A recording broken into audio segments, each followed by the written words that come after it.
अभी आप देख सकते हैं कि पटना जंक्शन पर हम हैं और पटना जंक्शन पर आज जो है ऑटो हड़ताल है। इन लोग की मांग क्या है, आइए इन्हीं लोगों से जानते हैं। क्या मांगे हैं जो आप लोग हड़ताल किए हुए हैं? देखिए, हमारा जो मांग है कोई नया नहीं है। जैसे आज से 10 साल पहले सीएनजी बंद हुआ, मैंने ऑटो का परमिट बंद हुआ, फिर सीएनजी आया, 1200-1400 ऑटो का उन्होंने परमिट दिया, फिर बंद कर दिया। लेकिन ये उन्होंने नोटिफिकेशन नहीं किया कि आज के बाद हम ऑटो का परमिट नहीं देंगे। टेम्पो ड्राइवर अपना ऑटो लेते गया, चलते गया। आज पटना शहर में 20 से 22 हज़ार वो लोग हैं जो लॉकडाउन में दिल्ली, मुंबई, कलकत्ता कमाते थे। उनको लगा कि हम अपने गांव में, अपने शहर में रहेंगे, 30-40 हज़ार का ऑटो लेंगे और कमा के बैंक को भर देंगे। अब ये देखिए, ये सरकार सुशासन की सरकार है, ये सरकार सामाजिक न्याय की सरकार है। और ये देखिए उनका सामाजिक न्याय, जो बाहर से किसी को लेके तो नहीं आए, वो पैदल आए, यहाँ आके अपना ज़मीन 1-8 कट्ठा बेच के टेम्पू लिए, शहर में चलाना शुरू किए। और उसके बाद अब सरकार कर रही है कि हम आपको चलने नहीं देंगे। तो कैसी सामाजिक न्याय की सरकार है? उनकी औकात, इस सरकार की औकात और सामाजिक न्याय का परिभाषा क्या होता है, ये टेम्पू चालक उनको दिखाने का काम करेंगे। आज हमको जाति, धर्म या किसी पार्टी में नहीं है, हमारा एक के है, हम टेम्पू चालक हैं। और इस सरकार को झुका के और तमाम ऑटो चालकों के हित में परमिट लेके अपना गाड़ियों का परिचालन करेंगे और अपने परिवार का भरण पोषण करेंगे। आपकी मुख्य मांग क्या है? मेरा मुख्य मांग है कि जितनी गाड़ी अभी तक आपके गलती के कारण आपने किसी को बताया नहीं कि गाड़ी लोगे तो हम परमिट नहीं देंगे, आज तक जो गाड़ी निकली है उसको आप, जो निबंधित पटना शहर में, उसको आप परमिट दीजिए। दूसरा मांग है मेरा, आप ऑटो स्टैंड का व्यवस्था कीजिए। अगर शहर में जाम लग रहा है तो सामाजिक न्याय का जाम नहीं है, ये लालू जी का जाम नहीं है। आज तेजस्वी हमारे डिप्टी सीएम बने हुए हैं, लेकिन उनको पता नहीं कोई बेटे किसके हैं। आज एक वो ठेला बेचने वाला उनका पिताजी से बड़ा हो सकता है। लेकिन ये सरकार एकदम भ्रष्ट सरकार हो चुकी है, गरीबों का नाश करने पर तुली है। इसके लिए हम लोग यही मांग करते हैं कि गरीबों को जगह दीजिए, और गरीब जिंदा रहेगा तो ये सरकार जिंदा रहेगा, और नहीं तो आने वाले में सरकार में नरेंद्र मोदी हिले। तो हमारे साथ और एक मित्र हैं। क्या नाम हुआ भैया आपका और क्या मांगे हुई आप? मेरा नाम पप्पू यादव है। अच्छा, हम लोग जो हड़ताल आज किए हुए, ये हड़ताल हम लोग अपने पेट के लिए किए हैं। हम लोग नीतीश कुमार से कोनो नौकरी नहीं मांग रहे हैं, हम लोग कोनो बंगला उनसे नहीं मांग रहे हैं। बंगला, मोटर गाड़ी सब उनको मुबारक हो, हम लोगों ने उनको कुर्सी दे दी, वहाँ बैठे हुए हैं। आपके पास किसी भी प्रकार का बिहार में रोजगार के साधन नहीं है। गरीब व्यक्ति अपना बीवी के गहना बेच करके, ज़मीन गिरवी रख करके अपना ऑटो खरीदा, आप जो है उसको चलाने नहीं दे रहे हैं। कह क्या रहे हैं कि शहर में जाम लग रहा है। 2014 में आपने कहा कि शहर में गाड़ियों की संख्या अधिक हो गई है, इसलिए ऑटो का परमिट नहीं दिया जाएगा। लेकिन बात वो नहीं थी, बात तो इसके पीछे पर्दे का खेल कुछ और था।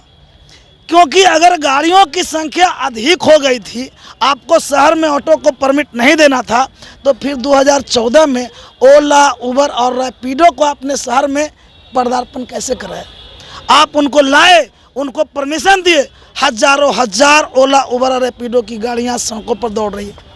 वो हवा में नहीं चलती, वो सड़क पर चलता है।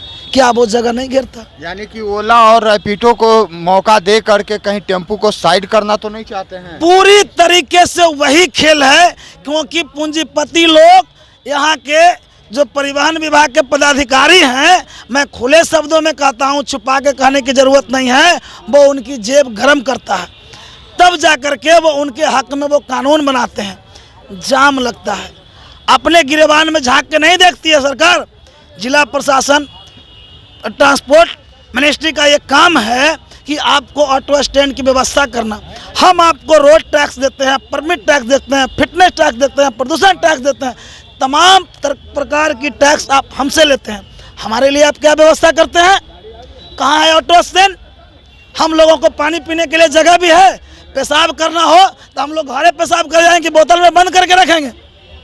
आपके पास वो व्यवस्था नहीं है, लेकिन आप हमें ये कहेंगे, अगर हमारे पास गाड़ी अगर हमारे पास सड़क पर खड़ा हो गई तो आजकल आप सेल्फी प्रोग्राम जो है ना चला रखे हैं कि एक सेल्फी हो जाए, एक फ़ोटो खींचते हैं और उसके बाद ड्राइवर से सौदेबाजी करते हैं। तुम 500 रुपया देगा तो तुम्हारा फ़ोटो डिलीट कर देंगे, अगर तुम 500 रुपया नहीं देगा अभी तुम्हारा फ़ोटो भेजेंगे, तुम पर जो है 2000 से 20,000 रुपये तक का फाइन हो जाएगा। यानी कि पहले डराया जाता है, धमकाया जाता है कि 500 दे दो तो काम हो जाएगा, और नहीं तो फिर 25,000 देवे ला तैयार रहो। और ये कोई 1-2 चालकों के साथ नहीं है, ये सैकड़ों चालकों के साथ प्रतिदिन इस तरीके का आर्थिक दोहन उनका हो रहा है। उसके बाद नया आ रहा है कि आपको रूट में रहना होगा। हम छोटी गाड़ी हैं, हमारा सर्विस जो है ऑटो और ई रिक्शा, पहले ऑटो ही था जो पटना शहर की लाइफ लाइन कही जाती है। यात्री को एक जगह से दूसरे जगह तक हम लोग पहुंचाते हैं। अगर कहीं कंकड़बाग का भी यात्री हो, उसको बोरिंग रोड जाना हो, हम लोग जो है एक सीमित किराए में हम लोग को उनको पहुंचा देते हैं। आप हमको जो है एक सीमित रूट में बांध दीजिएगा। जब सीमित रूप में आप हमको बांध दीजिएगा तो कल के डेट में हम उनको कैसे पहुंचाएंगे? तो ये नियम क्यों लाया गया? आप देखिए, यहाँ भी क्रोनोलॉजी वही है जो पूर्व में था। एजेंसी को गाड़ी बेचने की छूट, आप निबंधन करके टैक्स लीजिए, माल वसूल लीजिए और परमिट नहीं दीजिए, फिर परमिट के नाम पर भया दोहन करिए। यहाँ भी वही रूल लागू है। आपको, हम लोगों को यहाँ इसलिए रूट में बांधा जा रहा है कि ताकि जो उनकी जो पूंजीपतियों की कंपनियां की जो गाड़ी है ओला और उबर, वो धड़ल्ले से पूरे शहर में बिहार में घूमेगा, लेकिन टेम्पू जो है अपने रोड में भी नहीं घूमेगा। हाँ, ये बंद रहेगा बक्सा में। हम लोग एक पर लातर चढ़ावे लगी कर्जा लेके गाड़ी खरीदे हैं, कहते हैं कि शहर में बड़ी टेम्पू हो गया, आसमान से टपक गया है टेम्पू। आपने निबंधन किया है, पैसा लिया है, तब हम सड़कों पे आए हैं, हम आसमान से टपके नहीं हैं। एसपी से क्या बातें हुई आज, जो बोल रहे थे आपकी बंदी सफल रहा? अभी तक ट्रैफिक एसपी से कोई बातें हुई नहीं है। अभी तक डीएसपी 1 साहब का एक प्रपोजल आया है कि हम लोग आप लोग से बात करना चाहते हैं, लेकिन उसके साथ ही अभी जो है ट्रांसपोर्ट मिनिस्टर हैं, उनका एक बयान आ रहा है कि आपको तो सिस्टम में चलना ही पड़ेगा। अब उनको कौन बताए? हम लोग खुद सिस्टम में चलना चाहते हैं। हम लोग भी नहीं चाहते कि पटना में जाम हो, लेकिन जाम जो है हमारे वजह से नहीं होता है, जाम उनके द्वारा लगाया जाता है। उनके ट्रैफिक जो पुलिस हैं वो जाम छुड़ाने के जगह पे दाम छुड़ाने में लगे रहते हैं। तो जब वो दाम छुड़ाने में लगे रहेंगे तो जाम तो लगवे ना करेगा। उनका काम है ट्रैफिक रेगुलेट करना, और वो जो है ना पॉकेट को गर्म करने में लगे रहते हैं। तो ये जो है उनका सिस्टम पूरी तरीक़ा से ध्वस्त हो चुका है और ये उनका सिस्टम नहीं चलेगा। जब बात पेट की आई है तो गरीब सड़कों पर चिल्लाने के लिए आया है। चिल्ला करके हम लोग धन दौलत नहीं मांग रहे हैं, हम मांग रहे हैं कि हमको खाने का रास्ता दे दो, हम अपना परिवार पालने का रास्ता दे दो, लेकिन आप वो भी देने को तैयार नहीं हैं, तो ये नहीं चलेगा। सरकार से बड़े पदाधिकारी से क्या मांग करते हैं? देखिए, हम सरकार के बड़े पदाधिकारी से एक ही मांग करते हैं, बार बार यही बात कर रहे हैं कि हम लोगों को, जैसा कि अभी हमारे मित्र ने बताया कि जितनी भी गाड़ियों का निबंधन हो चुका है इस पटना शहर में, आप हमारी गाड़ियों को परमिट दे दीजिए। हम पहले जिस तरीक़ा से पटना के सभी सड़कों पर चल रहे थे, हम सड़कों पर चलेंगे। आपके साथ जो एक जाम की समस्या है, वो आपके साथ मिल बैठ करके उस पर हम बात करने को तैयार हैं, उसमें हम आपके साथ सहयोग करने को तैयार हैं। हम कदम से कदम मिला के आपके साथ चलेंगे जाम नियंत्रण में। लेकिन अगर जाम के नाम पर आप रोज़गार ख़त्म करेंगे, ये हम लोग बर्दाश्त नहीं करेंगे।